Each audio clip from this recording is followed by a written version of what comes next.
అందరూ క్షేమంగానే ఉండి వాక్యాన్ని నేర్చుకుంటున్నారా? లేదంటే వాక్యాన్ని విడిచి లోకములో క్షేమాన్ని కోరుకుంటున్నారా? క్వశ్చన్ అర్థమైందా? అందరూ క్షేమంగానే ఉండి వాక్యాన్ని నేర్చుకుంటున్నారా? వాక్యాన్ని విడిచి లోకంలో క్షేమాన్ని ఎత్తుక్కుంటున్నారా? ఈ 2025 సంవత్సరం ఒక 10 అంశాలు నేర్చుకోవడానికి ప్రయత్నిద్దాం అని చెబుతూ 10వ అంశం ఏం చెప్పారంటే సహనమును లేదా దీర్ఘశాంతం. దీనిని మనం నేర్చుకుందాము అని చెప్పాను. సో అందుకు ఒక 10 సందర్భాలు మాట్లాడుకుంటూ వస్తున్నాం. ఆ 10 సందర్భాల్లో మొదటి సందర్భం ఏం చెప్పాను?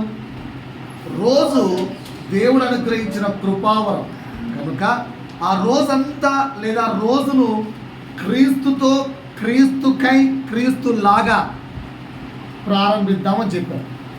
మనం ఏంటంటే గుసగుసలు, కసికసులు, అల్లర్లు, ఇంటి మొత్తం వాతావరణం ఏంటంటే యుద్ధ వాతావరణమే. ఎలాంటి వాతావరణం? యుద్ధ వాతావరణమే. ఎంత నేర్పించినా చాలే అప్పటి వరకే.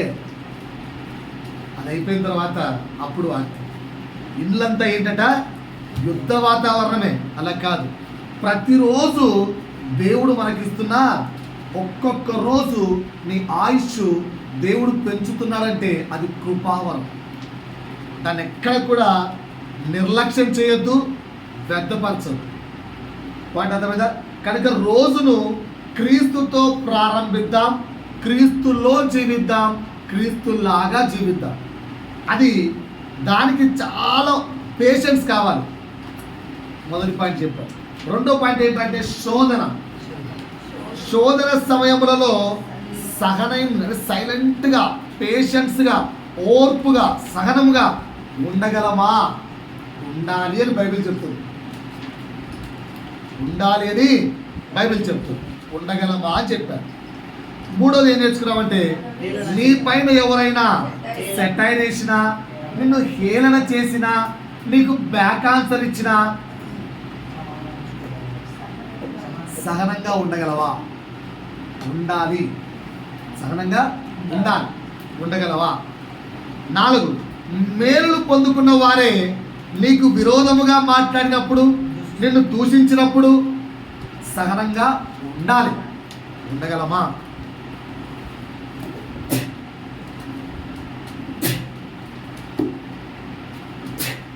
సహనంగా ఉండగలమా?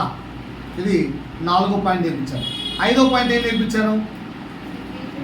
రిపీటెడ్గా నేర్పిస్తూ ఉన్నా మళ్ళా సేమ్ మిస్టేక్స్ చేస్తూ వెళ్తుంటే సహనంగా చెప్పగలవా? సహనంగా, ఓపిక్గా మరలా లేదురా, ఇలా చేయదురా, చూసుకోరా, చెక్ చేసుకోరా, మాట్లాడుకోరా, అట్లా అని సహోదరుణ్ణి పోగొట్టుకోకుండా సహనంగా చెప్పగలవా? ఉండగలవా? అది ప్రశ్న. బట్ ఆన్సర్ ఏంటి? ఉండాలి. బైబిల్ చెప్తుంది, నీ సహోదరుడు తప్పిదము చేసినప్పుడు ఒంటరిగా గద్దించు. అప్పటికీ వినకపోతే పెద్ద మనుషులను జత చేసి ఖండించు. అప్పటికీ వినకపోతే, ఎందుకంటే దేవుడే ఆ వ్యక్తిని దుష్ట మనసుకు అప్పగించాడు. ఇంకా అతనిలో మార్పు రావడం కష్టం. కనుక ఏం చెప్తున్నాడు ఇక్కడ? రిపీటెడ్గా నేర్పిస్తూ ఉన్నా మరలా సేమ్ మిస్టేక్స్ చేస్తూ ఉంటే సహనంగా చెప్పాలి, సహనంగా ఉండాలి, సహనంగా ప్రేమించగలగాలి, సహనంగా ఉండి క్షమించగలగాలి. ఉండగలవా? ఉండాలి. మనుషులం కదా, అక్కడక్కడ చిన్న మిస్టేక్స్ జరుగుతాయి. కానీ ప్రయత్నిద్దాం నేర్చుకోవడానికి. ఓకేనా? నేను ఈ మధ్యకాలంలో బాగా స్ట్రగుల్ అయ్యాను ఈ పాయింట్ మీద. స్ట్రగుల్ అయిన తర్వాత తిమోతికి రాసిన పత్రిక దేవుడు నాకు తీసుకెళ్ళాడు. సార్ మీకు చూపించి ముందుకెళ్దాం. ఇంకా తిమోతి రాసిన రెండవ పత్రిక, తిమోతికి రాసిన 2వ పత్రిక 2వ అధ్యాయము 26వ వచనం చివరిలో ఉంటుంది చూడండి. 26. ప్రభు యొక్క దాసుడు ఎట్టివారిని అంటే పైన చెప్పినాడు, యవనేచ్ఛలతో తిరిగే వ్యక్తులను అట్టి వారిని సాత్వికముతోను శిక్షించుచు, కొట్లాడక జగడమాడక అందరి ఎడల సాధువుగాను బోధింప సమర్థుడుగాను కీడును సహించువాడుగాను ఉండవాలి. అర్థమైందా? సో ఇదే పాయింట్. రిపీటెడ్గా మిస్టేక్స్ చేస్తూ ఉన్నా ఏం చేయాలంట? ఓర్పుతో సహనముతో నేర్చుకోవాలి, భరించాలి. రైట్. 5వ మాట నేర్పించాను. 6వ మాట ఏం నేర్పించాను? అవమానించినచో, బాగా అవమానించారనుకో, సహనంగా ఉండగలవా? సహనంగా ఉండగలవా? యేసు ఉన్నట్టు చూపించాను లేదా? మనం కూడా ఎలా ఉండాలి? ఉండాలి, తప్పదు, సహనంగా ఉండాలి. 7వ మాట ఏం నేర్పించాను? రోజంతా హార్డ్ వర్క్ చేశారు, వచ్చిన వెంటనే సతాయించారనుకో, పేషెన్స్గా ఉండగలరా? భార్యలకు భర్తలకి మాట చెప్పారు పోయిన వారం. రోజంతా హార్డ్ వర్క్ చేసి ఇంటికి వచ్చారు, వచ్చిన వెంటనే పిల్లలు సతాయిస్తున్నారు. ఓపిక్గా పేషెన్స్గా ఉండగలవా అని అడిగారు. ఎవ్వరూ ఉండవు కదా, బుద్ధి లేదా? ఇప్పుడు ఇంటికి వస్తే సతాయిస్తున్నారు, పక్కకెళ్ళు, తిడుతూనే ఉంటాం కదా. తిట్టవా? నేను ఒక చిన్న మాట అడుగుతాను, కష్టపడి వస్తే ఏదమ్మా సతాయింపు అనే భర్త, మార్నింగ్ నుంచి కష్టపడి డ్యూటీ వస్తే నీకు అర్థమవుతుందా నాకు ఎంత నడుములు అవుతుందో తెలుసా అనే భార్య. కానీ ఏం చెప్పాను? ఎగ్జాంపుల్, బెస్ట్ ఎగ్జాంపుల్, ఎవరి కోసం కష్టపడ్డావు? తెల్లవారుజాము నుంచి రాత్రి వరకు వాళ్ళ కోసమే కదా. మరి వాళ్ళ కోసం ప్రయాసపడుతూ వాళ్ళతో టయాన్ని స్పెండ్ చేయలేని నీ ప్రయాసం వ్యర్థం కదా. పిల్లల కోసం 10 నుంచి రాత్రి దాకా కష్టపడదంట, కానీ పిల్లలతో సమయాన్ని స్పెండ్ చేయలేదంట. ఏం లాభం? వాళ్ళ కోసం రోజంతా కష్టపడి ఆ పిల్లలు పోగొట్టుకుంటే ఆ తల్లికి లాభం ఏంటి? భర్తకు సహాయం చేయడానికి, భార్యకు సహాయం చేయడానికి, భార్య పిల్లలు పోషించడానికి తెల్లవారుజాము నుంచి రాత్రి వరకు కష్టపడి ఆ భార్యతోనూ భర్తతోనూ టైం స్పెండ్ చేయలేదట. అంటే భర్త భార్యతోనూ, భార్య భర్తతోనూ. When they are unable to spend each other time. అంతా కష్టపడి ఆ చివరికి ఆ భర్తకు డైవర్స్ ఇచ్చావనుకో, నువ్వు కష్టపడ్డ ప్రయాసం ఏది? అందుకే నేను పెళ్ళైన వాళ్ళు చెప్తాను, అమ్మా తెల్లవారుజాము నుంచి రాత్రి కష్టపడు, నీ అలసట ఎక్కడ తీరిపోవాలంటే భర్త ఒడిలో తీరిపోవాలి. భర్తకు అదే అడ్వైస్ ఇస్తాను. పెళ్లి చేయడానికి వెళ్తే మాత్రం అదే అడ్వైస్ ఇస్తాను. ఏమని? నువ్వు రాత్రంతా కష్టపడరా, పగలంతా కష్టపడు భర్తగా, కుటుంబం కొరకు, పిల్లల కొరకు ఎంత కష్టపడ్డా నీ అలసట ఎక్కడ తీరిపోవాలంటే ఇంటికి వచ్చిన వెంటనే నవ్వుతున్న భార్య ఫేస్, ప్రేమగా ఆమె కౌగిలించి ఒక కౌగిలి, అలసట మొత్తం మర్చిపోగలగాలి. అది సహనము అంటే. అంతేగాని రోజంతా ప్రయాసపడ్డని చెప్పి భార్య మీద, భర్త మీద, పిల్లల మీద చీదరించుకుంటూ ఉంటే వాళ్ళని కోల్పోతున్నాక నువ్వు కష్టపడ్డట్టు ఏముందండి? పాట అర్థమైందా? ఏమన్నా అంటే వాళ్ళని పోగొట్టుకున్నాక, ఆ వ్యక్తిని పోగొట్టుకున్నాక, సార్ క్షణమాత్రం ఆవేశం సార్, భర్త ఊరేసుకుని చచ్చిపోయాడు సార్, క్షణమాత్రం కాదు, అది నిర్ణయం అయిపోయింది. నువ్వు ఆ తర్వాత ఎంతో అలసిపోయిన భర్త ఏదో జస్ట్ అడిగితే ఇవ్వలేదు. నాకు తెలిసిన కొన్ని సంవత్సరాలు ఉన్నాయి, కంప్లైంట్లు, విచిత్రమైన కంప్లైంట్లు చెప్పకూడదు సంఘంలో. ఏంటో సార్ ఈ భర్త ఎప్పుడు సతాయిస్తున్నట్టు సార్, అలసిపోయి వస్తే, అందుకే వాడికి ఒక అమ్మాయిని చూసుకోవాల్సి వచ్చింది. భార్య నీ పనేంటి? భర్తకు సహాయంగా ఉండడం. భర్తగా నీ పనేంటి? కుటుంబానికి యజమానిగా ఉండడం. అందుకే చెప్పాను, 7వ పాయింట్ అదే రాశాను. రోజంతా హార్డ్ వర్క్ చేసి వచ్చిన వెంటనే సతాయిస్తే కూడా పేషెన్స్గా ఉండగలవా? ఉండాలి. బైబిల్ అదే చెప్తుంది. ఉండలేదు అంటే నీ జీవితము నాశనం అయిపోతుంది. 8వ పాయింట్ ఏం చెప్పాను? గొడవ లేదా మరణ సమయములలో పేషెన్స్గా, సహనంగా నీ సహనాన్ని కనపరచగలవా? ఎదుటివాడు గొడవ పడుతుంటే ఎదుటివాడు రంకెలేస్తూ ఉంటే, ఎదుటివాడు అరుస్తూ ఉంటే, ఎదుటివాడు కోపంతో మీదకి దూకుతూ ఉంటే, అది కుటుంబ వ్యక్తులు కావచ్చు, లేదా ఇరుగు పొరుగు వారు కావచ్చు, సంఘంలోని వ్యక్తులు కావచ్చు, ఎవరైనా కావచ్చు. అంత నా వైపు చూస్తున్నారా? వాక్యం మనతోనే మాట్లాడుతుందా లేదా పక్కన ఎవరికైనా చెప్తుందా? ఓకేనా? నేను మరలా చెప్పాను, ఇవన్నీ నేను చెప్తున్నా అంటే నాలో ఉన్నాయని కాదు, నేను నేర్చుకుంటున్నాను, మీరు నేర్చుకోవాలని చెప్తున్నాను. సహనంగా ఉండగలమా? ఉండాలి. ఇది వాక్యం. 9వ పాయింట్లోకి ఈరోజు వెళ్దాం. ఒకసారి నా వైపు చూడండి. ఈ టాపిక్ చెప్పిన తర్వాత అందరూ నాతో మాట్లాడండి. మీకు ఏమైనా ప్రశ్నలు ఉంటే నాతో మాట్లాడండి. ఈరోజు సమాధానం వెతుక్కుందాం. ఏం వెతుక్కుందాం? సమాధానం వెతుక్కుందాం. నా 9వ పాయింట్ ఏంటంటే ప్రార్థన అనండి ఒకసారి. ప్రేయర్. ఎంతమందికి వచ్చు? ఎంతమందికి వచ్చు? రైట్. ప్రార్థనలో సహనాన్ని కలిగి ఉన్నావా? ఇది 9వ పాయింట్. బైబిల్ అంటుంది కలిగి ఉండాలి. ఉన్నావా? అందరూ నా వైపు చూస్తున్నారా? ప్రార్థనలో సహనాన్ని కలిగి ఉన్నారా అన్నా? ఈ టాపికే వద్దట. ప్రార్థన అంటే మాకు చాలా ప్రశ్నలు వస్తాయన్న. రైట్. ప్రార్థనలో సహనమును లేదా దీర్ఘశాంతమును కలిగి ఉండాలి. ఉన్నావా? అది క్వశ్చన్. ఉండాలి. ఉన్నావా? ప్రార్థన అంటే చాలా డౌట్లు వస్తాయి కదా. కానీ డౌట్స్ ఉన్నాయా? ఏ డౌట్స్ లేవా? ప్రార్థన చేయని వారికి డౌట్స్ రావు. ప్రార్థన అనే కాన్సెప్ట్లో డౌట్ లేదు అంటే వాళ్ళు ప్రార్థన చేయట్లేదు అంట. రైట్. ఏమైనా డౌట్స్ ఉన్నాయా? మీకు ఏమైనా సందేహాలు ఉంటే ప్రార్థన మీద అడిగితే చర్చించుకుందాం. ఎందుకంటే ప్రార్థన గురించి టాపిక్లు చేస్తే కొన్ని వేల ప్రార్థనలు ఉన్నాయి బైబిల్లో. వేల ప్రార్థనలు డిస్కస్ చేయలేదు. సమయానుకూలంగా ఒక్కొక్క ప్రార్థన తీసుకొని ఇలా ప్రార్థన చేద్దామంటే, ఫర్ ఎగ్జాంపుల్ దావీదు ప్రార్థన చేద్దామంటే దానియేలు అలా ప్రార్థన చేసినట్లేదు. కనుక వ్యక్తుల యొక్క ప్రార్థన పట్టుకొని నేను మోషేలాగా ప్రార్థించాలి, నేను దావీదులాగా ప్రార్థించాలి, ప్రభువా నేను దానియేలులా వద్దు. మీకేమైనా మీ ప్రార్థన యందు సందేహాలు ఉంటే మాట్లాడండి. ఎవరు మాట్లాడరా?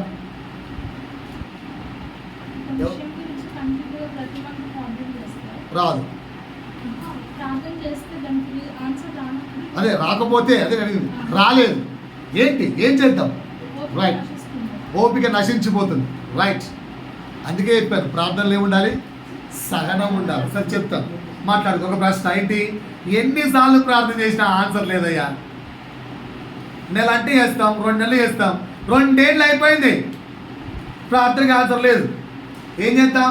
రైట్. ఇంకేమన్నా ప్రశ్నలు ఉన్నాయా? ఇంకా ఏమన్నా ప్రశ్నలు ఉన్నాయా? ప్రశ్నలు. ప్రార్థనలకు ఏమన్నా ప్రశ్నలు? ఎందుకంటే ప్రార్థన అన్నటువంటి చాలా డౌట్లు వస్తాయి. పైకి చెప్పాం ఏం లేవా? నాకు ఒక 5 ప్రశ్నలు వచ్చాయి. అంటే జనరల్గా రెగ్యులర్గా మనకున్న తత్వంగానే కొన్ని ప్రశ్న వేశాను. మొట్టమొదటి ప్రశ్న ఇది మీకు ఉందో లేదో చెక్ చేసుకోండి. ఓకేనా సార్? అన్న, నా డౌట్ ఏంటంటే మేము చేసే ప్రార్థన దేవుడు వింటున్నాడా? ఉందా లేదా? డౌట్ ఉందా లేదా? మేము చేసే ప్రార్థన దేవుడు వింటున్నాడా? ఎందుకంటే బైబిల్లో కొన్ని మాటలు ఉన్నాయి, దేవుని దృష్టికి నీ ప్రార్థన అంగీకారయోగ్యముగా ఉండాలి అన్న. మరి నా ప్రార్థన అంగీకారయోగ్యంగా ఉన్నట్టేనా? నేను చేసే ప్రార్థన రోజు చేస్తున్నానన్నా, వారం అయిపోయింది, నెల అయిపోయింది, సంవత్సరం చేస్తూనే ఉన్నానన్నా. నా ప్రార్థన దేవుడు వింటున్నాడా? ఎవరికైనా ఇలాంటి సందేహాలు, ప్రశ్నలు ఏం లేవా? రియల్గా నా ప్రార్థన దేవుడు వింటున్నాడా అనే అనుమానము అనే ప్రశ్న హృదయంలో ఎప్పుడు ఎక్కడ రాలేదా? బా చెప్పే కదా, చేసేవాడికి ఖచ్చితంగా వస్తుంది. నిజం. ఓకేనా? ఎందుకు చెప్పంటారా? ఇయర్ ప్రామిస్ అని చెప్పండి ఒకసారి. నా శ్రమలో నేను యెహోవాకు మొరపెట్టి తిని నా దేవునికి ప్రార్థన చేసి తిని ఆయన తన ఆలయములో ఆలకించి 100% నమ్మిన వ్యక్తి ఎవరు? ఇప్పుడు 2 నెలలు అయిపోతాను. నమ్మి ఇప్పటి వరకు మొరపెట్టింది ఎవరు? జరిగిందా? జరుగుతున్నాయి కొందరు ఆన్సర్లు, జరుగుతాయి కొందరు ఆన్సర్లు.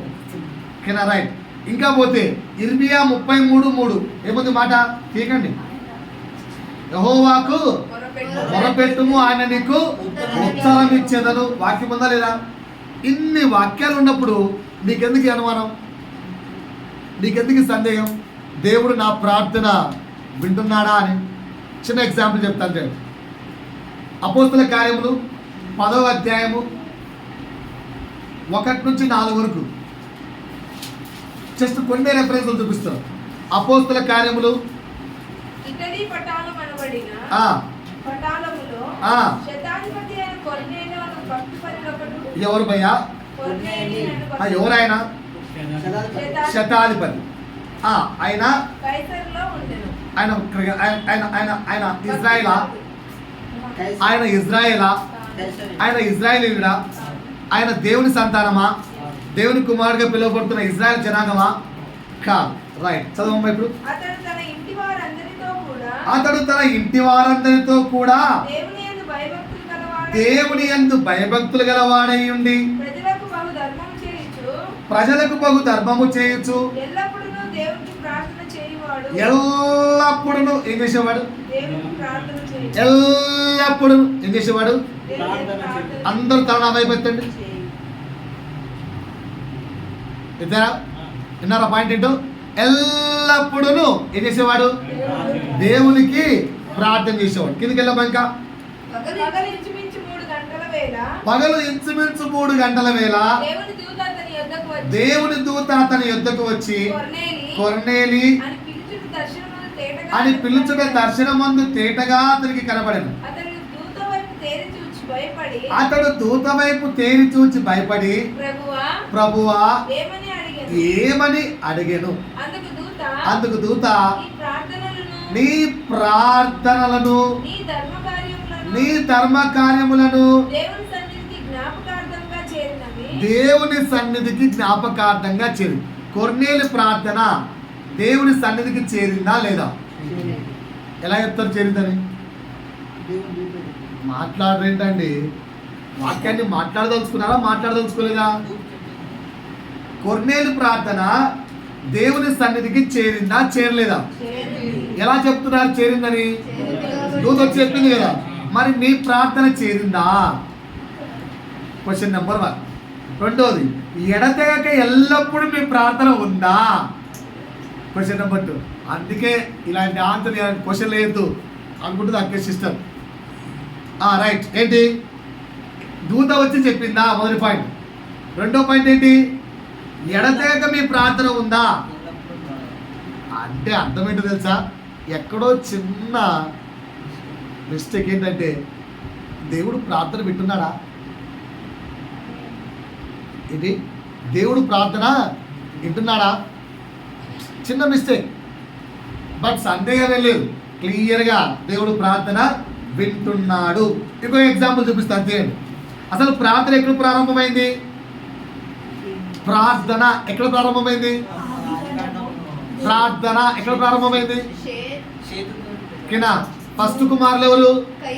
కయీను, ఏబేలు. ఎవరు బతికారు? చచ్చిపోయారు. కయీను, ఏబేలు చంపేశారు. సో హేబేలు ప్లేస్ లో మరలా పుట్టిన కొడుకు షేతు. ఆయన దగ్గర నుంచి ప్రార్థన స్టార్ట్ అయింది. మొట్టమొదటి ప్రార్థన సేతు చేశాడు. బైబిల్లో అట్లా నోట్ చేశాడు.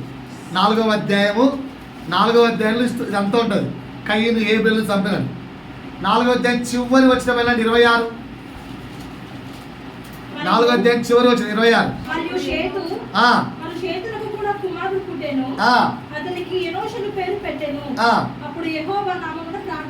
అప్పుడు యెహోవా నామమున ప్రార్థన చేయుట ఆరంభించెను. ఫస్ట్ ప్రార్థన సేతు. సేతు తర్వాత అబ్రాహాము గురించి చూస్తాం. అంతకంటే ముందు నోవా ఉన్నాడు. తర్వాత అబ్రాహాము చూస్తాం. అబ్రాహాం ఏంటంటే నేను కూడా సేతు వంశావళి టైపే, నేను కూడా బలిపీఠం కట్టి ప్రార్థన చేస్తాను. అబ్రాహాం ప్రార్థన విన్నాడు లేదా దేవుడు? సేతు ప్రార్థన విన్నాడు, నోవాకు ప్రార్థన విన్నాడు, అబ్రాహాం ప్రార్థన విన్నాడు, ఇస్సాకు కూడా ప్రార్థించాడు. ఏమని? అయ్యా నా భార్య ఏంటి గొడ్రాలు కావాలి, పిల్లలు కావాలి. యాకోబా ఇస్సాకు కూడా అడుగుతాడు. తీయండి ఒకసారి. డౌట్లు తీయడం. ఆది కాండము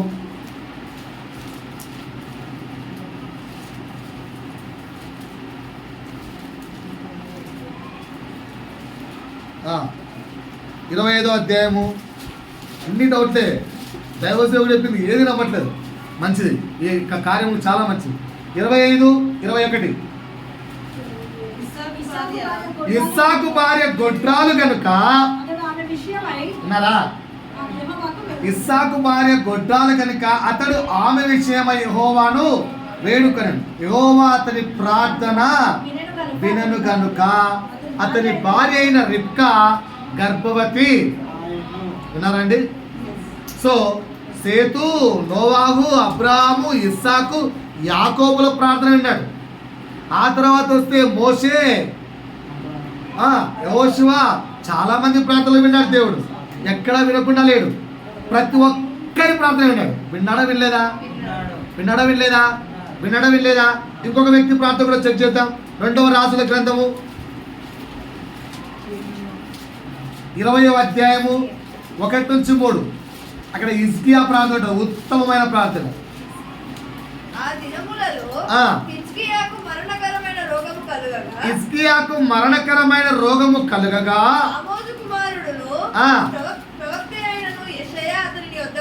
మనకున్న సమస్యలు ఇవే కదండి. పిల్లలు లేరు ఒక సమస్య.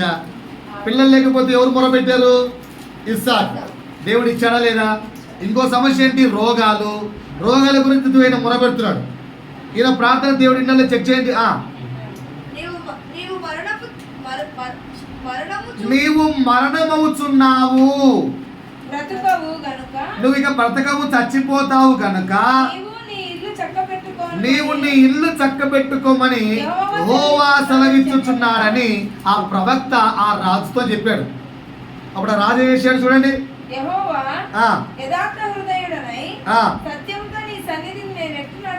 యెహోవా దేవా, యథార్థమైన హృదయుడనై సత్యముతో నీ సన్నిధి నేను ఎట్లు నడుచుకుంటును, నీ దృష్టికి అనుకూలంగా సమస్తమును నేను ఎట్లా జరిగించాను కృపతో జ్ఞాపకం చేసుకోవా అన్నాడు అని యెహోవాను ప్రార్థించను. నెక్స్ట్ ఇలా చెప్పి, ఇదిగో అన్నమాట, ఇలానే నాకు చెప్పాడు అనుకోండి. ప్రవక్త చెప్పాడు, చెప్పి ఇంకా ఇంటి గుమ్మము దాట్లే ఇక్కడ బెడ్రూమ్లో చెప్పాడు, హాల్లోకి వెళ్ళాడు అంతే. బెడ్రూమ్లోకి చెప్పి హాల్లోకి వెళ్ళిపోయాడు. హాల్లోకి వెళ్ళేలో మళ్ళీ యెహోవా దేవుడు, రే నాన్న యెషయా, నువ్వు తిరిగి హిజ్కియా చెప్పి ఇంకో 15 ఏళ్ళు బతికేస్తూ పోని. ఎంత త్వరగా ప్రార్థన అర్థమైందా? స్పాన్ ఆఫ్ సెకండ్స్లో విన్నాడు. ఇక్కడ బెడ్రూమ్లో చెప్పాడు, చెప్పి యెషయా రిటర్న్ అయిపోయి వెళ్ళిపోతున్నాడు. బెడ్రూమ్ డోర్ దాటి హాల్లోకి వెళ్ళాడు అంతే. ఇక్కడ చేసిన ప్రార్థన చాలా షార్టెస్ట్ ప్రేయర్, బట్ విన్న టైం ఎంత? చాలా సెకండ్స్ అంతే. ప్రభు అన్నాడు, నెక్స్ట్ సెకండ్లో లేపేశాడు, యెషయా వెళ్ళి చెప్పు ఇంకో 15 ఏళ్ళు బతకమని. ఎంత గొప్ప రిజల్ట్ అంటే ఆ 15 సంవత్సరాల హిజ్కియా జీవితం ఆ వంశావళి నుంచి యేసు వచ్చేట్టుగా చేసింది. 15 years of expansion of life. అంటే రోగముతో మరణ పడకల మీద నువ్వు ఉన్నా కూడా నువ్వు ప్రార్థిస్తే నీ ప్రార్థన వినే దేవుడు మన దేవుడు. గొడ్రాలుగా ఉన్నావా? ప్రార్థన వినే దేవుడు. నువ్వు రోగముతో మరణ పడకల మీద ఉన్నావా? నీ ప్రార్థన వినే దేవుడు. నీ ప్రార్థన వినే దేవుడు. కరెక్టా కదా? శత్రువు చేతిలో ఓడిపోతున్నావా? నీ ప్రార్థన విని నీకు జయమిచ్చే దేవుడు. ఈరోజు కీర్తనలు అదే చదువుకున్నాం. కీర్తనలు అదే చదువుకున్నామా? యెహోవా నా బలమా, నన్ను గెలిపిస్తున్నావు. ఏంటి, ఏ ప్రార్థన చేసినా దేవుడు వింటాడు. వింటా సార్? విన్నోళ్ళ ప్రార్థన చెప్పకండి సార్. బైబిల్లో అంతా విన్నోళ్ళ ప్రార్థన రాశారేమో సార్. మాలాంటి వినోళ్ళ ప్రార్థన కూడా ఉంటుంది సార్. అది రాయలే బైబిల్లో. ఇలా ఎవరికైనా ఉందా? అంతా విన్నోళ్ళ ప్రార్థనే బైబిల్లో రాసినట్టుంది సార్. మరి మాలాంటి వినని వాళ్ళ ప్రార్థన కూడా బైబిల్లో రాస్తే బాగుండేది. మేము రోజు ప్రార్థిస్తున్నాం, మాకు పిల్లలు పుట్టట్లేదు. మేము రోజు ప్రార్థిస్తున్నాం, మాకు ఉద్యోగం రావట్లేదు. మేము రోజు ప్రార్థిస్తున్నాం, మాకు రోగం బాగా కావట్లేదు. మేము రోజు ప్రార్థిస్తున్నాం, మా సమస్య దూరం కావట్లేదు. అందుకే మా డౌట్, మా ప్రార్థన దేవుడు వింటున్నాడా? డౌట్ ఉందా లేదా? అందుకే మీకు ఆన్సర్ చెప్పాను, దేవుడు పక్షపాతి కాదు. ఆన్సర్ ఏంటి? దేవుడు పక్షపాతి కాడు. ఇంతమంది ప్రార్థన బైబిల్లో విన్నట్లుగా ఉన్న దేవుడు అప్పుడు ఇప్పుడు నిన్న నేడు రేపు తరతరములు యుగ యుగములు మారని వాడు ఆయన. కనుక నీ ప్రార్థన నా ప్రార్థన 100కి 100% ఆన్సర్ ఏంటి? వింటున్నారు. 100కి 100% వింటున్నాడు. బట్ మనకు డౌట్ వచ్చింది, మన యొక్క ప్రార్థనకు సమాధానాలు రావట్లేదు. ఇది రెండో ప్రశ్న. మరి మా ప్రార్థనకు సమాధానం ఎందుకు రావట్లేదండి? దేవుడు మరి నిజంగా వింటుంటే మేము ఇంత ప్రార్థిస్తున్నాం కదా, మరి మా ప్రార్థనకు సమాధానాలు ఎందుకు రావట్లేదండి? 5 ప్రశ్నలు చెప్తాను, 5 వినండి. మా ప్రార్థనలకు సమాధానం ఎందుకు రావట్లేదు? 5 పాయింట్లు చెప్తాను ఎందుకు రావట్లేదు. తీయండి ఒకసారి నాతో పాటు. క్వశ్చన్ రాసుకుంటున్నారా? మొదటి ప్రశ్న ఏంటి? మా ప్రార్థన దేవుడు వింటున్నాడా? ఆన్సర్ ఏంటి? దేవుడు పక్షపాతి కాడు. అందరి ప్రార్థన 100కి 100% వింటాడు. అది ఆన్సర్. 5 ప్రశ్నలు. మొదటి ప్రశ్న ఏంటి? నేను చేయు ప్రార్థన. బ్రదర్ వింటున్నారా? నేను చేయు ప్రార్థన దేవుడు వింటున్నాడా వినట్లేదా? ఓకేనా? అలాగే చెప్పి ఇంటికి వెళ్ళి పొరపాటున ఈరోజు మా భర్త భార్య హోలా టక్ అని చేశారు, అలాంటి వింటు దేవుడు. ఓకేనా? ఈరోజు నేను వెళ్ళి మా భార్యను కొట్టు చంపిడిస్తే దేవా నువ్వు చూసుకో అని చెప్తా. ఇలాంటివి కాదు ప్రార్థనలు అంటే. అందుకే మొత్తం 5 పాయింట్లకు వెళ్దాం. ఫస్ట్ పాయింట్ డిసైడ్ కాకండి. దేవుడు మన ప్రార్థన వింటున్నాడా? ఆన్సర్ ఏంటి? ఆయన పక్షపాతి కాడు. ఆయన అందరి ప్రార్థన 100కి 100% వింటున్నాడు. సో మరి మా ప్రార్థన ఎందుకు? రెండో ప్రశ్న, మరి మా ప్రార్థన ఎందుకు జవాబులు రావట్లేదు? మరి మా ప్రార్థనకు ఎందుకు జవాబులు రావట్లేదు? హిజ్కియాకేమో బెడ్రూమ్లోంచి దాటిపోయే సెకండ్స్లోనే సమాధానం వచ్చింది. మేమేమో సంవత్సరాలు చేస్తున్నాం, మాకు రావట్లేదు. వస్తే కదా నమ్మేది. విన్నా కరెక్టే కదా? ప్రార్థన చేసినప్పుడు హిజ్కియాకి వచ్చినట్టుగా మాకు కూడా ఆన్సర్ వస్తే ఓకేనా? ప్రభువా ఈరోజు ప్రార్థిస్తున్నా, అశోక్ అంకుల్ వచ్చి నీ ప్రార్థన బిడ్డ నీ ప్రార్థన దేవుడు విన్నాడు అని చెప్తే బాగుంటుంది. అట్లేదంటే ఎవరైనా వచ్చి చెప్తే, పాస్టర్ వచ్చి చెప్తే మస్తు ఉంటుంది కదా. అని హిజ్కియాకి చెప్పినట్టు. ఓకేనా? సరే రైట్. మరి మన ప్రార్థన ఎందుకు జవాబులు రావట్లేదు? ఆన్సర్ రాసుకోండి. మార్కు సువార్త 11వ అధ్యాయము 24 చదవమ్మా. మార్కు సువార్త 11:24. అందరికీ యాక్చువల్గా రకరకాల ప్రార్థనలు చెప్దాం అనుకున్నాను. రకరకాల ప్రార్థనలు కాదు, అందరికీ ఉన్న 5 ప్రశ్నలకు సమాధానం ఇద్దామన్న ఆలోచన. ఇది అందరికీ ఉంటాయి. ఎలా అంట? యేసయ్య చెప్పే మాటలు ఇది యేసయ్య చెప్పిన మాటలు. మార్కు సువార్త 11:24 11:24. అందుచేత ప్రార్థన చేయునప్పుడల్లా మీరు అడుగుచున్న వాటినెల్లను పొంది ఉన్నామని నమ్మకముతో ప్రార్థన చేయండి. అప్పుడు అది మీకు కలుగునని మీతో చెప్పుచున్నాడు కాబట్టి నిశ్చయముగా ఉంటుంది పైన కింద కిందకి వెళ్ళండి కొంచెం. అవర్ నిశ్చయముగా అని ఒకటి ఉంటుంది. 23 లాస్ట్ ఉందా? ఎలాంట మీతో నిశ్చయముగా చెబుతున్నాను. నిశ్చయముగా అని దేవుడు చెప్పినాక మాట తప్పే దేవుడా దేవుడు? మరి మనకెందుకు జరగట్లేదు? బికాస్ మన ప్రార్థనలు ఏం లేదు, నమ్మకము విశ్వాసము లేదు. ఓకేనా? పిల్లప్పటి నుంచి అందరూ చెప్పే ఎగ్జాంపులే. వర్షం కొరకు ప్రార్థిస్తాం, గొడుగు తీసుకెళ్తామా? వర్షం కొరకు ప్రార్థిస్తాం, గొడుగు తీసుకెళ్తామా? ఒకసారి ప్రార్థన చేశా, కానీ నాకైతే నమ్మకం లేదు. నేనే ప్రార్థించాను, నాలో నమ్మకం లేదు. కానీ నా పైన చాలా మందికి నమ్మకం ఉంది. రిజల్ట్ అయితే దేవుడు ఇచ్చాడు. అప్పుడప్పుడు జరుగుతాయి కదా, దైవ సేవకుడు అవమానపడకూడదని చెప్పి చాలాసేపు ఏడ్చి ప్రభుకి క్షమాపణ అడిగారు. ప్రార్థించాడు, నాలో అయితే విశ్వాసం లేదు. వర్షం బోర్న పడుతుంది, ప్రభువా ఈ సమయమున వర్షము ఆగిపోనుగాక అని ప్రార్థించాను. నేను ప్రార్థించలేదు, ఎందుకంటే నాకు డౌట్, వర్షం ఇంత పడుతుంది కాకపోతారు బాబాయ్. పక్కన వాళ్ళు అన్న ప్రార్థిస్తారు అన్న పిచ్చేదిరా బాబు. సరే వీళ్ళ విశ్వాసం మనది కావాలి. వాళ్ళ విశ్వాసం అంటే ప్రార్థించారు, వర్షం ఆగిపోయింది. నేను చూసుకుంటున్నా బ్యాగ్ అలా అన్న ప్రార్థించారు, దేవుడు విన్నాడు. ప్రభుకి క్షమాపణ అడిగిన తర్వాత కానీ విశ్వాసం నాలో లేదు. సో చాలాసార్లు మన ప్రార్థనలో వర్షం ఆగిపోవాలి లేదా వర్షం పడాలి, గొడుగు తీసుకెళ్తారా? తీసుకెళ్ళరు. అంటే ఏంటి? అంతే, విశ్వాసం ఉండదు. గర్భఫలం కావాలి ప్రభు, గర్భఫలం కావాలి ప్రభు, గర్భఫలం కావాలి ప్రభు, గర్భఫలం కావాలి, గర్భఫలం కావాలి ప్రభు, ప్రభు.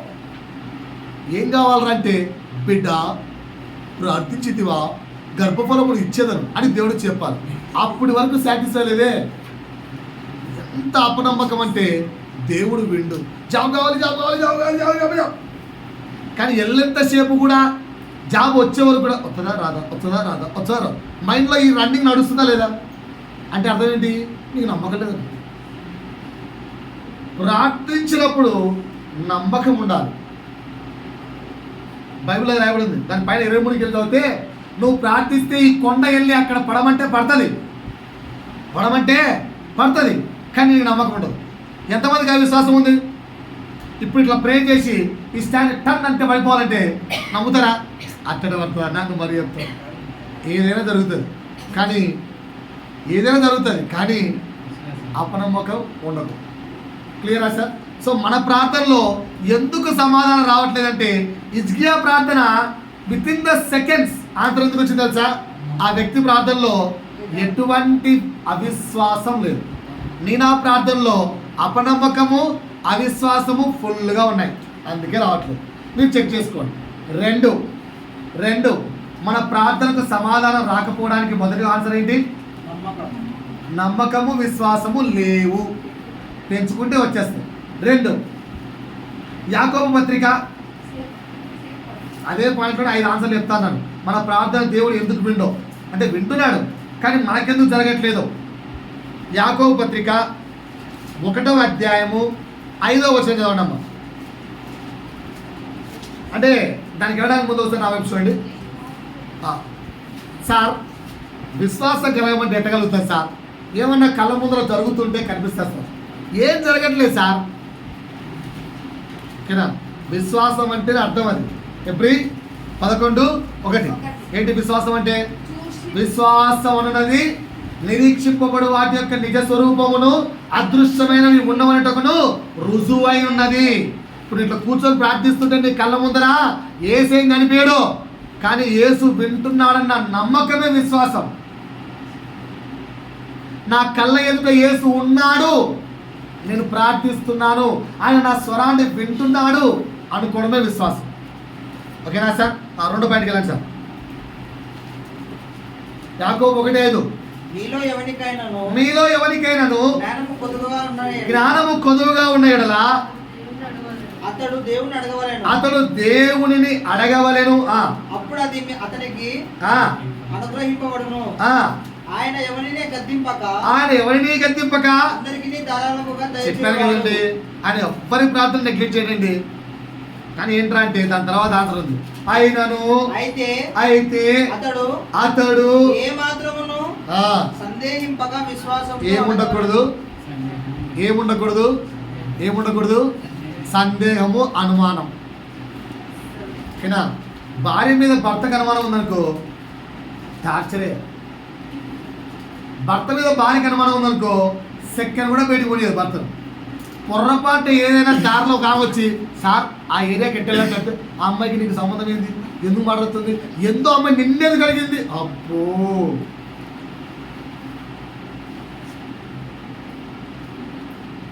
కనుక దేవునికి నువ్వు ప్రార్థించేటప్పుడు ఈ అనుమానం లేదా సందేహం అనేది అన్నిటికంటే డేంజరస్ వెపన్.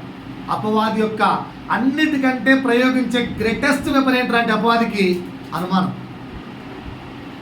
స్టార్టింగ్ అవ్వను మోసం చేయడానికి కూడా కారణం అదే, సందేహం. నిజంగా చనిపోతారా అయిపోయి స్టోరీ కథ. ఆయన అంటే నీకు అంత ఇష్టమా, అవునా అంటే కథ అయిపోయి. ఏంది అవునా అంటున్నాడు అంటే లేదా, ఇంత డౌట్ ఎందుకు వచ్చింది? ఓరి నాయన, డౌట్లు సందేహాలు పెట్టుకోకండి, సందేహాలు వద్దు. అర్థమవుతుందా? ప్రార్థనలో ఏముండకూడదు, రెండోది సందేహము అనుమానం ఉండకూడదు. రాసుకోండి. ఎందుకు ఉండకూడదు? దేవుడి మీద ఎటువంటి సందేహం వద్దు. బికాస్ ఆయన ఆశ్చర్యకరుడు, అద్భుతకరుడు, ఆలోచనకర్త, అసాధ్యమన్నది ఎరుగని వాడు ఆయన. మరి అలాంటి వ్యక్తిలో డౌట్ ఏంటి? దేవుడు ఎవరండి? సార్వభౌమ్య అధికారం గలవాడు, అసాధ్యం అన్నది ఎరగని వాడు. ఓకేనా? బెస్ట్ ఎగ్జాంపుల్ ఎవరు? సందేహించిన వ్యక్తిలో బెస్ట్ ఎగ్జాంపుల్ ఎవరు? అంత తోమనాకెందుకు, పేతురు వెళ్ళండి. పేతురు సందేహించలేదా? నీళ్ళ మీద రా అన్నాడు, అయిపోయింది, నోరు పుస్తకం వెళ్ళిపోవాలి. సందేహించలేదా? మరి సో సందేహాలు ప్రార్థనలో వద్దు. ఒక్కసారి ప్రార్థించావా, God will do, that's all. ఓకేనా? అందుకే ఏమంటాం తెలుసా? ఎవరు వీళ్ళు?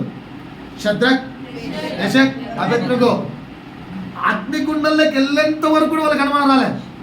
ఈవెన్ అగ్నిగుండంలో పడేసినప్పుడు కూడా they did not suspect God.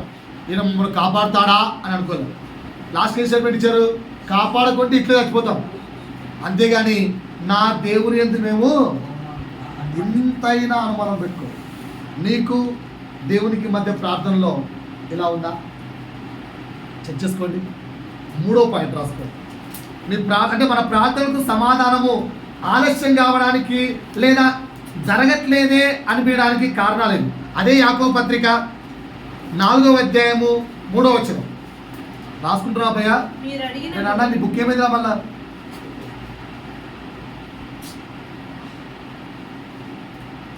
కానీ మీరు అడిగినను అది ఎలా అడుగుతున్నారట? మీరు ఏదైనా అడిగినా కూడా మీ భోగేచ్ఛ నిమిత్తం అడుగుతున్నారు భయ్యా. అందుకే దేవుడు ఇవ్వట్లేదు. దురుద్దేశముతోనూ భోగేచ్ఛ నిమిత్తం అడుగుతున్నారు. అలాంటి అడిగితే దేవుడు ఇవ్వడు. నువ్వు చెక్ చేసుకొని ప్రార్థన సెల్ఫిష్నెస్ ప్రార్థన ఉందేమో. సో 3వ పాయింట్ ఏంటి? సెల్ఫిష్నెస్, స్వార్థపూరితమైన శరీరేచ్ఛల భోగేచ్ఛలో పూరితమైన ప్రార్థన ఉండకూడదు. ప్రభువా నువ్వు ఏమైనా చేయి ప్రభువా, నాకు రోజుకు ఒక భార్య కావాలి. చండాలని ప్రార్థన వింటాడా దేవుడు? వింటాడా? అదే భోగేచ్ఛల నిమిత్తం ప్రార్థన. ప్రభువా 10th క్లాస్లో మా ఫ్రెండ్ చేసేవాడు, తండ్రి నువ్వెంత మంచోడువో నాకు తెలుసు, నువ్వు నన్ను బాగా ప్రేమిస్తున్నావు అని బైబిల్లో రాయబడి ఉంది. కనుక నాకు ఎక్కువ మార్కులు వద్దు, మ్యాథ్స్లో కేవలం 100కు 100 మాత్రం చాలు ప్రభువా. సైన్స్లో కూడా నేను ఎక్కువ తెలుసుకోలేదు, 100కు 100 ఇస్తే చాలు. మరి తెలుగులో 94 వస్తే ఇండియాలో టాప్ అంటున్నారు, మరి నాకు ఎక్కువ వద్దు, 97 చాలు. ఇదేం ప్రార్థనలు? అది నా పక్కన ఉండేవాడు, నా కాదు పక్కనే. ఇప్పుడు వాడు ద గ్రేటెస్ట్ టీచర్ అయిపోయాడు. ఓకేనా? ఇప్పుడు వాడు గ్రేట్ లెక్చరర్ అయిపోయాడు, ఇంగ్లీష్ లెక్చరర్. ఓకేనా? చంద్రబాబు నాయుడు నుంచి 2-3 సర్టిఫికెట్లు అవార్డులు కూడా తీసుకున్నాడు, అంత గొప్పడైపోయాడు. రే ఏంద్రా ఈ ప్రార్థన, రే దేవుని ఎప్పుడు ఇచ్చినా అడగద్దురా, పెద్ద అడగాలి. కానీ తప్పురా, మన ప్రయత్నం బట్టి మార్కులు వస్తాయి, కానీ దేవుని అడిగితే మార్కులు వస్తాయంటే ఇది ఎందులే రానేవాడు. అది కాస్త అయినా దేవుడు అని ప్రార్థన అన్నాడు. దేవుడు అని గొప్పని చెప్తే అంటాడు, ఎవర్రా గొప్పలు వేసింది, ఏసు మాత్రం కాదు. ఎట్లా ఎవరో గొప్ప ఏసు మాత్రం కాదు. ఓకేనా, ఈ మధ్య నల్ల డ్రెస్సులు ఎత్తారు ఎవరాళ్ళు, అయ్యప్ప స్వాములు అన్ని ఎత్తున్నాడు. పాపం ఏదో రోజు దొరుకుతాడు, వెయిట్ చేస్తున్నాడు, వాడి కోసం ప్రార్థన చేస్తున్నాడు. రైట్, అర్థమైందా? ఏముండకూడదు, స్వార్థపూరితమైన సెల్ఫిష్నెస్ ప్రార్థనలు ఉండకూడదు, అవి దేవుడు నెరవేర్చరు. సెల్ఫిష్నెస్, భోగేచ్ఛల ప్రార్థనలు ఉండకూడదు. రైట్, మీ ప్రార్థనలో ఏమున్నాయో చెక్ చేసుకోండి. ఇంకా 4వ రీజన్, 1 తిమోతి 5:5. 1 తిమోతి 5:5. మన ప్రార్థనలు ఇవేవి లేవని మాత్రం బుకాయించుకోకండి, మిమ్మల్ని మీరు కప్పిపుచ్చుకోకండి. ఎందుకంటే మన ప్రార్థనలో అనుమానం లేదా, మన ప్రార్థనలో అవిశ్వాసం లేదా, మన ప్రార్థనలో మన యొక్క భోగేచ్ఛలకు సంబంధించిన ప్రార్థన లేదా, దేవా అది దేవా, దేవా ఇది దేవా, పెద్ద చిట్టి పెట్టట్లేదా దేవుని దగ్గర, అవన్నీ భోగేచ్చలే చిట్టులన్నీ. ఓకేనా, ఈ 3 మన ప్రార్థనలు ఉన్నాయి, అందుకే మన ప్రార్థనలకు సమాధానాలు లేవు, లేట్ అవుతున్నాయి. 4వది కూడా ఉందో చెక్ చేసుకోండి. 1 తిమోతి 5:5. అయితే నిజముగా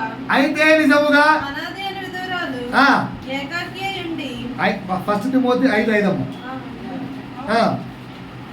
దేవుని మీదనే తన నిరీక్షణ ఉంచుకొని విజ్ఞాపనల యందును ప్రార్థనల యందును రేయింబగళ్ళు నిలకడగా ఉండును. ఏముందట, నిలకడగా. నీ ప్రార్థన నిలకడగా ఉందా? ఒక్కసారి అందరూ నా వైపు చూడండి.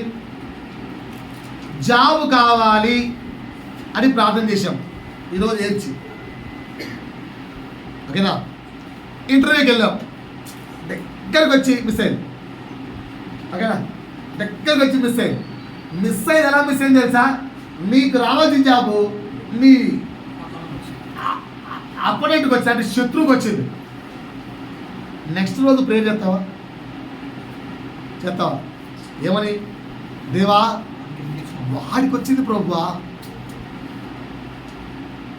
చేయవా? ఏమో వాడు నెగటివ్ టాలెంట్ ఏమో, లేదంటే ఆ జాబ్ నీకు సూట్ కాదేమో, దేవుడికి కొట్టిస్తాను నమ్మచ్చు కదా. దేవుడి మీద నమ్మకంతో చేయం, అక్కడ జరిగిన బాధతో చేస్తాం. చెక్ చేసుకోండి. నిలకడ లేనితనం అంటే ఏం తెలుసా? దేవుడికి నువ్వు ప్రార్థించే ప్రార్థనలో నిత్యము నమ్మకంగా నిలకడ కలిగి ఉండాలి, ఓర్పు కలిగి ఉండాలి, సహనం కలిగి ఉండాలి.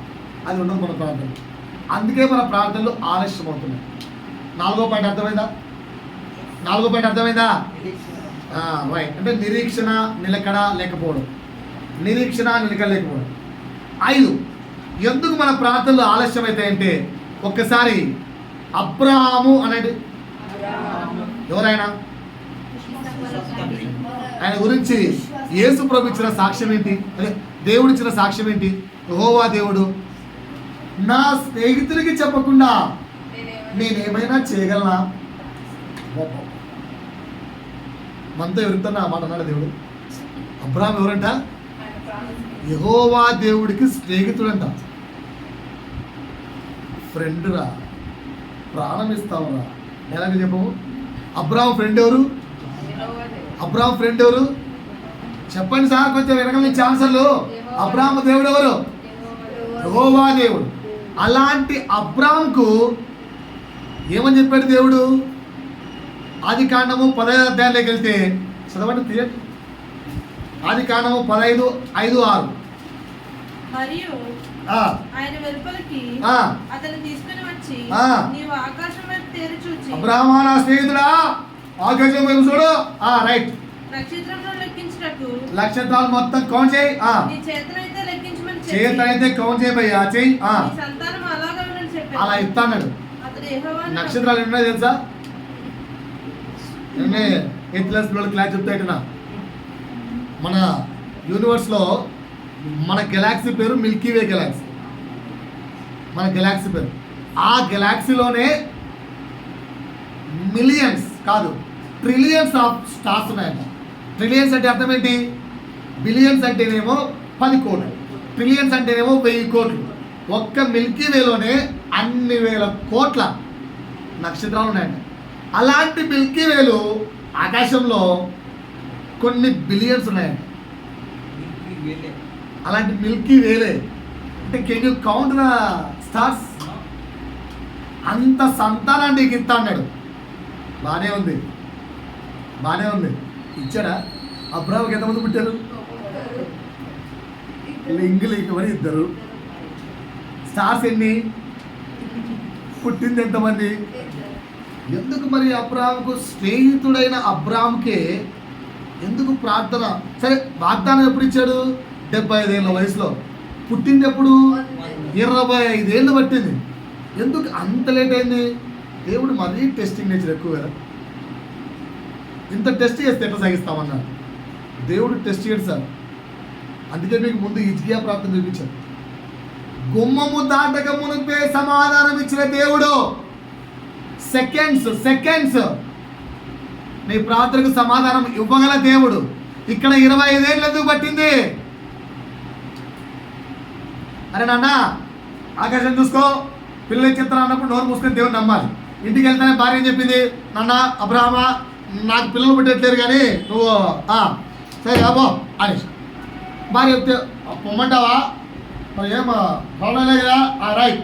భార్య మాట్లాడాలి. ఎవరు మాట్లాడాలి? వినాలి. విన్నాడు అక్కడ, ఇక్కడ ఇది విన్నాడు, అక్కడ అది విన్నాడు, ఇక్కడ 2 చేశాడు. అంటే ఏంటి? విశ్వాసములో ఏమైపోయింది? విశ్వాసముతో దేవుడు మాట్లాడినాడు. అలాగే కుటుంబీకుల మాట కూడా విన్నాడు. నీ ప్రార్థన ఎలా ఉంటుంది తెలుసా? దేవుని యందు విశ్వాసం ఉంటుంది, పక్కన యందు విశ్వాసం ఉంటుంది. అది తప్పు. ప్రార్థనలు ఏముండకూడదు? విశ్వాసములో అవిశ్వాసం ఉండకూడదు. రాసుకోండి. ఏముండకూడదు? విశ్వాసములో అవిశ్వాసం. చాలా ఏం మాట్లాడుతున్నావు? అర్థమవుతుందా నీకు? దేవుడు ఇప్పుడే చెప్పాడు ఆకాశం చూడమని చెప్పి. నమ్ము. ఏం భార్య అర్థం లేదా అని చెప్పాల్సిన అబ్రాహాము ఏం చేశాడు? సరే అయితే అని వెళ్ళి ఏకంగా ఫస్ట్ సంతానం ఆమెకి ఇచ్చాడు. దాసికి ఇచ్చేసాడు ఫస్ట్ సంతానం. మళ్ళీ ఇచ్చింది కాక ఆ సంతానం కోసం బాధపడుతున్నాడు. అయ్యో బాగా ఏం చేయాలి ప్రభావ, వెళ్ళిపోతున్నాడు నా పెద్ద కొడుకు ప్రభావ అంటున్నాడు. అందుకే దేవుడే నీ సామాన్ ద్వారా అయిపో, నేను అనవసరంగా ఫ్రెండ్ అనుకున్నా అని లాస్ట్కి వచ్చే వదిలేసి మళ్ళీ పాపం దేవుడు ప్రేమించే దేవుడు కదా, చల్లేరు కదా ఏదో చెప్తా. సో మన ప్రార్థనలకు సమాధానం రాకపోవడానికి కారణాలు 5. ఏం చెప్పడం? ఒకటి, మొదటిది నమ్మకం లేకపోవడం. 2 సందేహం, అనుమానం. 3 స్వార్థం. 4 నిలకడని అంటే నిరీక్షణ లేనితనం. 5 విశ్వాసములో అవిశ్వాసం. 2 ప్యారల్గా నడుస్తుంటాయి. ఓకేనా? గురువారం వాక్యంలో చెప్తున్నాను, 2 ప్యారల్గా నడిపిస్తున్నాను. వస్తే మీకు అర్థమవుతుంది. గురువారం వాక్యంలో ఈ టాపిక్ చెప్తున్నాను, ప్యారల్గా నడుస్తున్నాను. ఓకేనా సార్? సో 2వ ప్రశ్నకు సమాధానం వచ్చిందా? మీ ప్రార్థన ఎందుకు లేట్ అవుతుందో. మరలా మనకు బాగా వచ్చే ప్రార్థనలో బాగా వచ్చే ఇంకొక ప్రశ్న తెలుసా? అన్న ప్రార్థన ఎలా స్టార్ట్ చేయాలంటావు? ఎవరికైనా డౌట్గా? ప్రార్థన ఎట్లా స్టార్ట్ చేయాలి?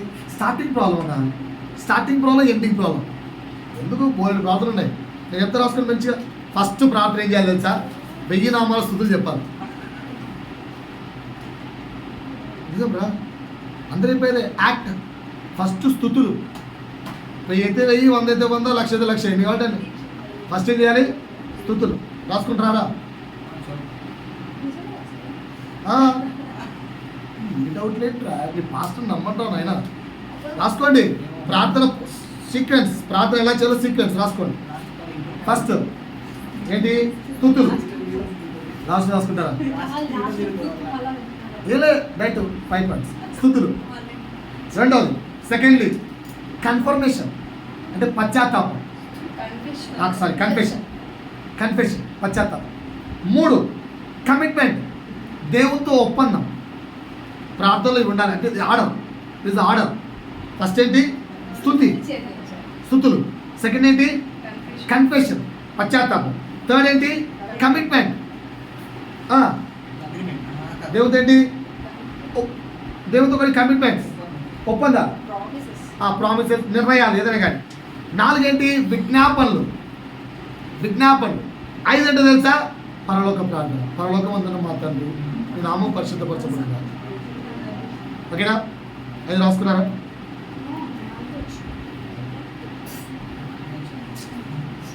ఫస్ట్ ఏంటండి? స్తుతులు. సెకండ్ ఏం చేయాలి? కన్ఫెషన్. Third commitment. 4 విజ్ఞాపన.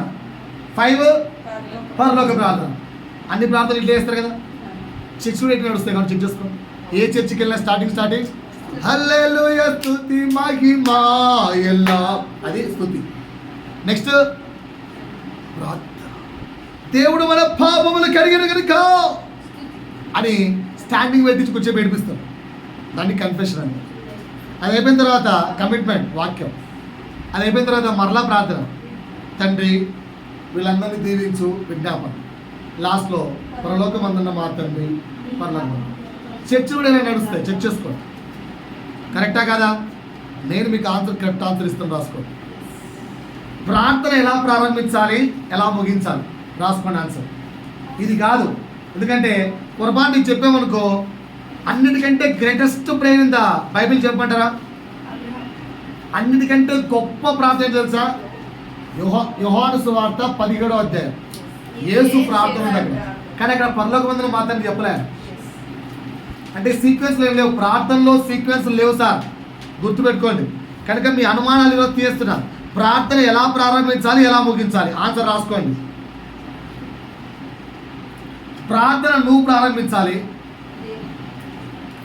ప్రార్థన నీవు ప్రారంభించాలి. ప్రార్థన ఎలా ప్రారంభించాలి, ఎలా ముగించాలి. ప్రార్థన నువ్వు ప్రారంభించాలి, ప్రభు ప్రార్థన ముగించాలి. సార్ అర్థం కావట్లేదు సార్, కొంచెం కన్ఫ్యూజన్ ఉంది సార్, కొంచెం కన్ఫ్యూజన్ ఉంది సార్, ప్లీజ్ సార్ మళ్ళీ ఆన్సర్. ప్రార్థన నువ్వు ప్రారంభించాలి, ప్రభు ప్రార్థన ముగించాలి. అంటే అర్థమేంటో తెలుసా? మోకరించిన వెంటనే నీ నోట ప్రార్థన ప్రారంభం కావాలి. ప్రభువుతో రైట్ అన్న అని ప్రభుతో సమాధానంతో నీ ప్రార్థన ముగాలి. నీ నోట ప్రార్థన ప్రారంభం కావాలి, ప్రభువు మాటతో సమాధానంతో నీ ప్రార్థన ముగించబడాలి. చాలా బాగుంది ఆన్సర్. బట్ ఇక్కడ కూడా ఒక ప్రశ్న వచ్చింది మనకి, 4వ ప్రశ్న ఏంటి? ఆయన ఎప్పుడు మాట్లాడే ఇప్పటి వరకు ఏదో అని ఊహించుకోవడం తప్ప ఆయన ఎప్పుడు మాట్లాడినట్టు మాకు ఎప్పుడు అనుభవం లేదు కదా. ఆయన ఎప్పుడు మాట్లాడినట్టు మనకు అనుభవం ఉందా? ప్రార్థనలో ఆయన మాట్లాడినట్టు అనుభవం ఉందా? అంటే మరి ఆయన మాట్లాడా అన్న? ప్రార్థన ప్రభువు ముగించాలన్నా బాగానే ఉంది, మరి ఆయన ఎప్పుడు మాట్లాడట్లేదే. ఇది 4వ ప్రశ్న. అందరికీ ప్రశ్న ఉండాలి లేదా? ప్రార్థన ప్రభుతో ముగించాలి, కానీ గంట సేపు ప్రార్థిస్తానన్నా, నేనే మొత్తుకుంటానన్నా, అక్కడి నుంచి ఏ రిప్లై రాదు. మళ్ళా నెక్స్ట్ గంట ప్రార్థిస్తాను, నేనే మొత్తుకుంటాను, అక్కడి నుంచి రిప్లై రాదు. రిప్లై ఎందుకు రాదో మీకు ఆల్రెడీ ఆన్సర్ ఇచ్చాను. ఒకసారి నిర్గమాకాండం ఏంటి? నిర్గమాకాండము 17వ అధ్యాయము 4, 5.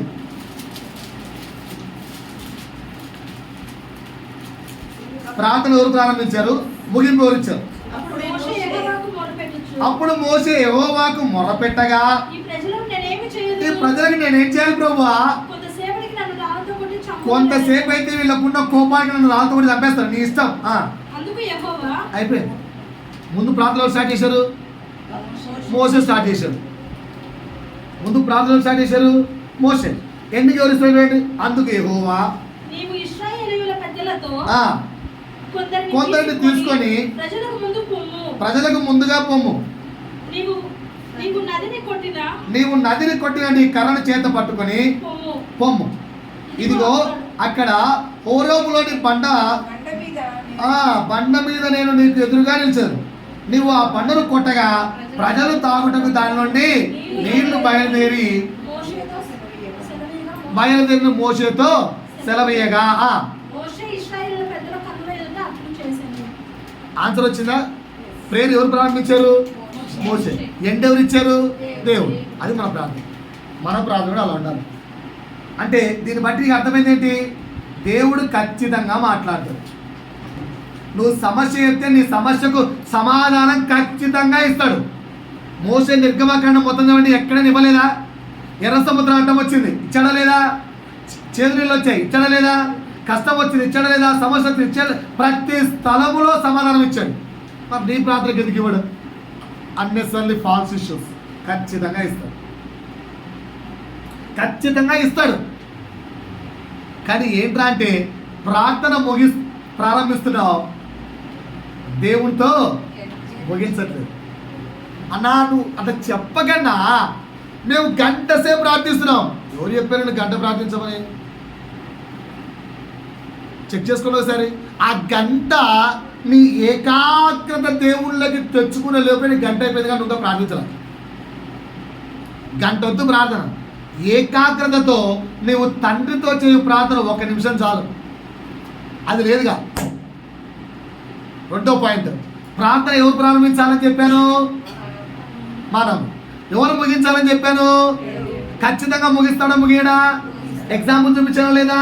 ఖచ్చితంగా ముగిస్తాడు. కారణం ఏంట్రా అంటే నువ్వు ముగించే వరకు కూర్చొని లేవట, కళ్ళు తెరిచేసి ఆమెన్ ప్రభువా. ప్రార్థనలో సహనము లేకపోవడం అంటే ఇది మన టాపిక్. ప్రార్థనలో ఏం లేదండి, సహనము లేదు. దేవుడు మాట్లాడట్లేదు, దేవుడు మాట్లాడట్లేదు. అయ్యా దేవుడు మాట్లాడడానికి వచ్చేలాగా నువ్వు లేచి వెళ్ళిపోతున్నావురా స్వామి. పురుషులారా స్త్రీలారా, అర్థమవుతుందా? దేవుడు నీతో మాట్లాడడానికి నీ మనసు దేవుడి మనసు ఐక్యమయ్యే సమయానికే ఆమెన్, నాకు టైం అయిపోయింది ప్రభువా, ఆమెన్ ఆమెన్ అని వెళ్ళిపోతున్నావు. ఎందుకంటే నీ బ్రతుకులో మన జీవితంలో మిగతా వాటికి ఉన్నంత ప్రాధాన్యత ప్రభువుకు లేదు. మోషే అలా కాదు. ప్రార్థన ప్రారంభించేవాడు ఆయన దగ్గర నుంచి ఆన్సర్ వచ్చే వరకు లేచేవాడు కాదు. అది రాత్రి అంతా కానీ గీత్ర అంతా కానీ. అర్థమైందా భాస్కరమా? అది రాత్రి అంటే 4 లేచి 4 రోజులు చూస్తాను. ఆ తర్వాత మన పెద్ద పనులు ఎవరు చేస్తారు? మిగతా పనుల మీద ధ్యానము దేవుని మీద లేదు.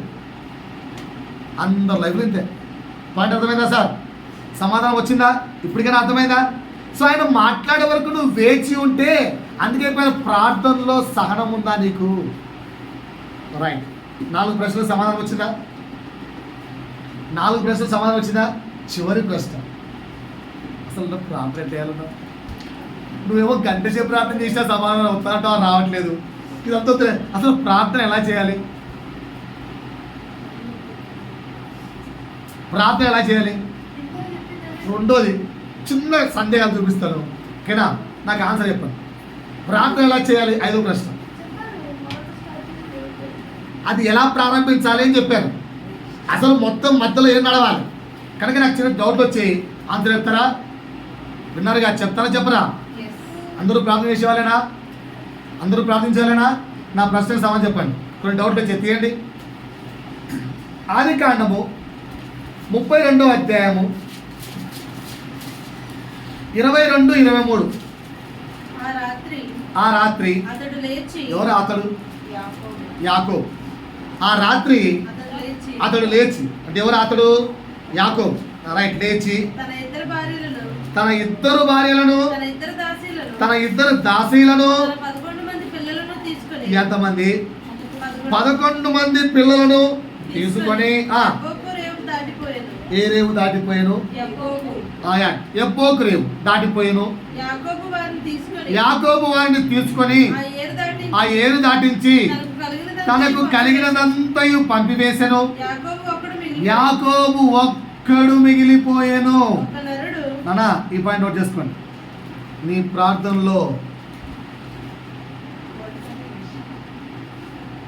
ప్రార్థనలో దేవుడి స్వరం ఎందుకు వినపడట్లేదు? నువ్వు ఒక్కడివి లేవు. నీ ప్రార్థనలో నువ్వు ఒక్కడే ఉంటే నీ ఒక్కడే ఉంటే స్వరము కాదు కదా, సమాధానము సెకండ్స్లో వస్తుంది. నీ ప్రార్థనలో ఏమేమి ఉంటాయి చెప్పంటావా?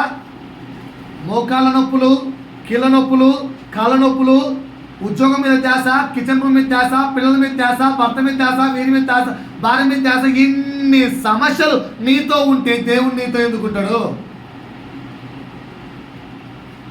అందుకే యాకోబు చేశాడు, నలుగురు భార్యలు అంటే నలుగురిని పక్కన పెట్టాడు. వద్దురా బాబు, మీ బాధే వద్దు. ఉన్న ఆస్తి మొత్తాన్ని, డబ్బు మీద, వ్యామోహం మీద, కుటుంబం మీద అన్ని పక్కన పెట్టి ఒంటరాయను. చదవమ్మా ఇంకా. ఒక నరుడు తెల్లవారు వరకు అతనితో పెనుగులాడెను. తాను అతన్ని గెలవకుండా చూసి తొడగుటి మీద అతన్ని కొట్టెను. రైట్, ఇది అందరికీ తెలిసిన పాయింట్ కదా.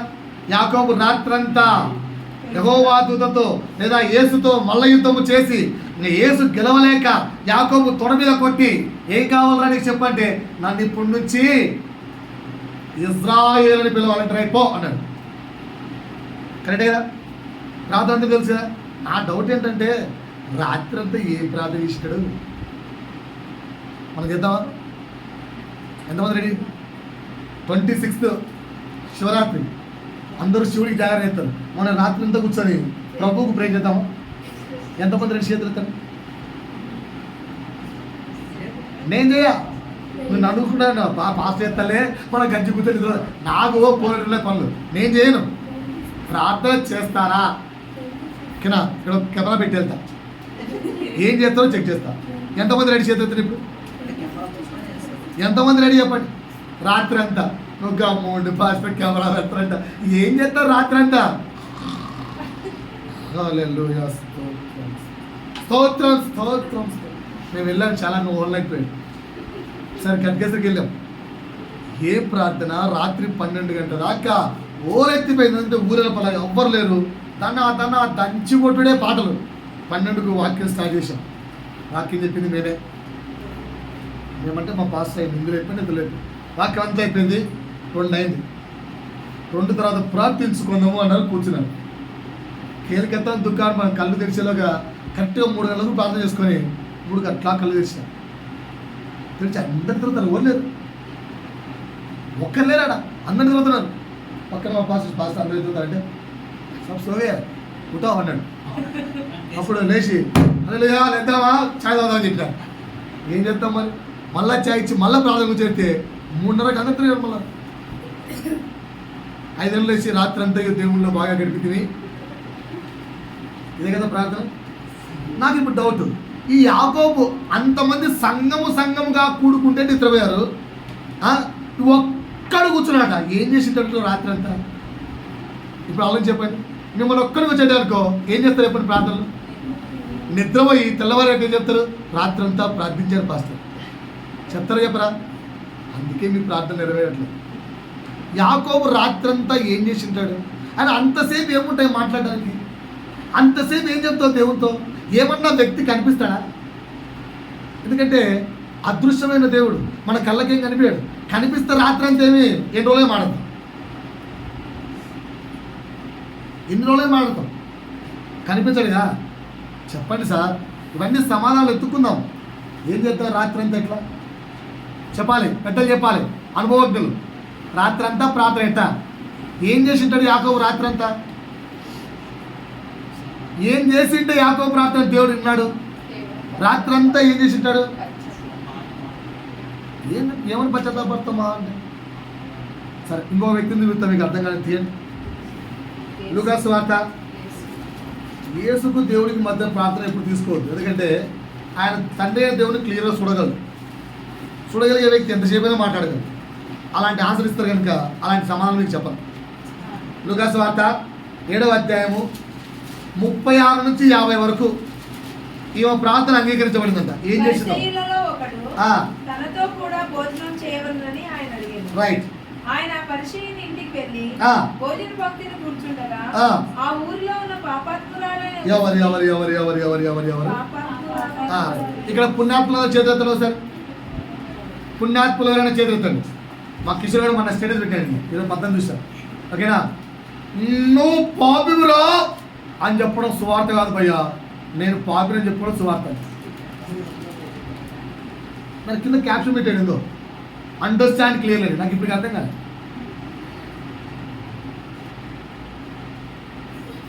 కింద అవి తెలియదు మనం.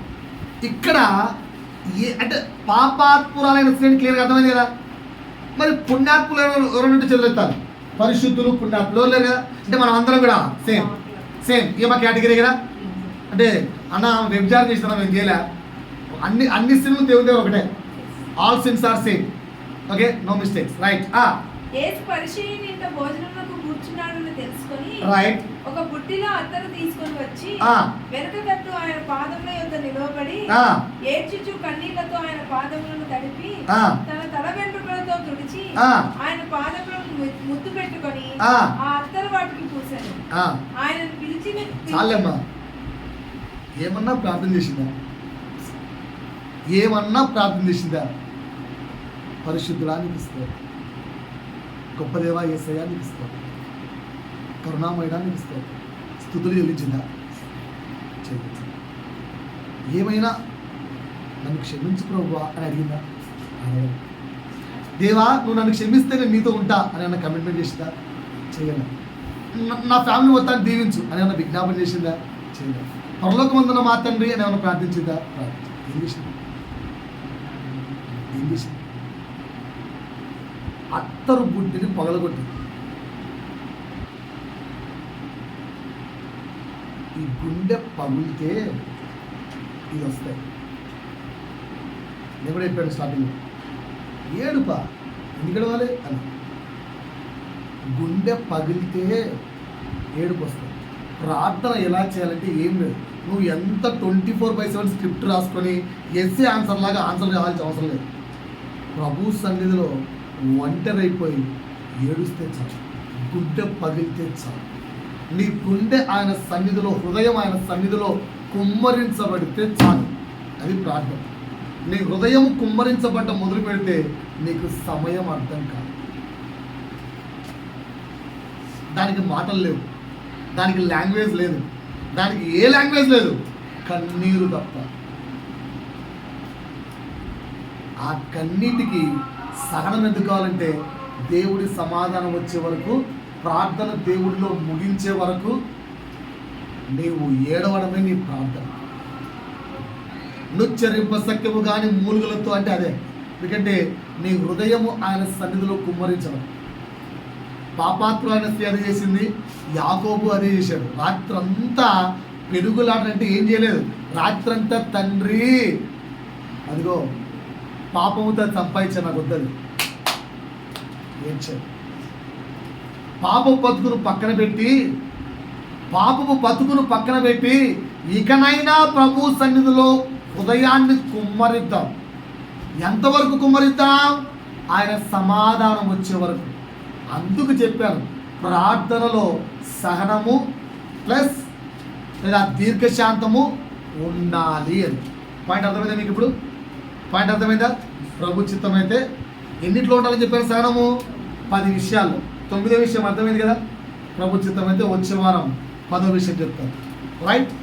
దేవుడు మిమ్మల్ని దీవించింది కాక.